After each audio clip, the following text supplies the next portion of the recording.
సూర్యాపేట జిల్లా హుజూర్నగర్లో జరిగిన mega job Mela అద్భుత విజయం సాధించిందని మంత్రి ఉత్తమ్ కుమార్ రెడ్డి ప్రకటించారు. తన నివాసంలో మీడియాతో మంత్రి మాట్లాడారు. 259 కంపెనీలు పాల్గొనగా 20,000కు పైగా యువత హాజరైందని తెలిపారు. ఈ మేళాలో 3,041 మందికి జాయినింగ్ లెటర్స్ ఇవ్వగా మరో 1,533 మందికి ఉద్యోగ ఆఫర్లు లభించాయని చెప్పారు. అనివార్య కారణాల వల్ల ఇవాల్టి జాబ్ మేళాకు వాయిదా వేసినట్లు, త్వరలోనే కొత్త తేదీని ప్రకటిస్తామని మంత్రి తెలిపారు. గ్రామీణ ప్రాంత నిరుద్యోగులకు ఉద్యోగ అవకాశాల కల్పనకు తమ ప్రభుత్వం కట్టుబడి ఉందని ఆయన స్పష్టం చేశారు. అయితే ఈ 270 కంపెనీలు ఇప్పటి వరకు 36,000 మంది రిజిస్టర్ చేసుకున్నారు. ఆ సంఖ్య 40,000 మంది వరకు పోవచ్చు. కొంతమంది రిజిస్ట్రేషన్ చేసుకోకుండా వస్తారు. అయితే ఆ స్థాయిలో ఏర్పాటు చేసే ప్రయత్నం చేస్తారు. నేను ముందు చెప్పినట్టుగా నిన్న మనం చెప్తున్నాను, దీని ఉద్దేశం ఏంటిది?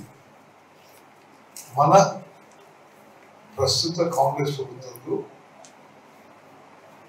మేము వచ్చిన ఈ 20 నెలల్లో భారీ స్థాయిలో ప్రభుత్వ ఉద్యోగాలు రిక్రూట్మెంట్ ప్రాసెస్ చేసి గ్రూప్ 1, గ్రూప్ 2తో సహా వివిధ డిపార్ట్మెంట్స్లో 70 నుంచి 75,000 ఉద్యోగాలు ఇవ్వడం జరిగింది. అదేవిధంగా ప్రైవేట్ రంగంలో కూడా ప్రత్యేకంగా మారుమూల ప్రాంతంలో గ్రామీణ యువతకి అవకాశాలు కల్పించాలనే ఉద్దేశంతో ఈ జాబ్ మేళా. అంటే దాంట్లో ప్రత్యేకంగా గ్రామీణ యువత ఎందుకంటే హైదరాబాద్లో పుట్టి పెరిగి చదువుకున్న యువతకి ఈ ఉద్యోగ అవకాశాల విషయంలో కొంత అడ్వాంటేజ్ ఉంటుంది.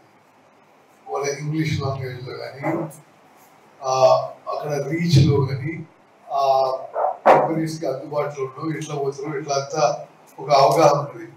గ్రామీణ ప్రాంత యువతకి కొంత డిసడ్వాంటేజ్ ఉందనే ఉద్దేశంతో జాతీయ స్థాయి కంపెనీలను చాలా మంది హుజూర్ నగర్కే ఆహ్వానించాం.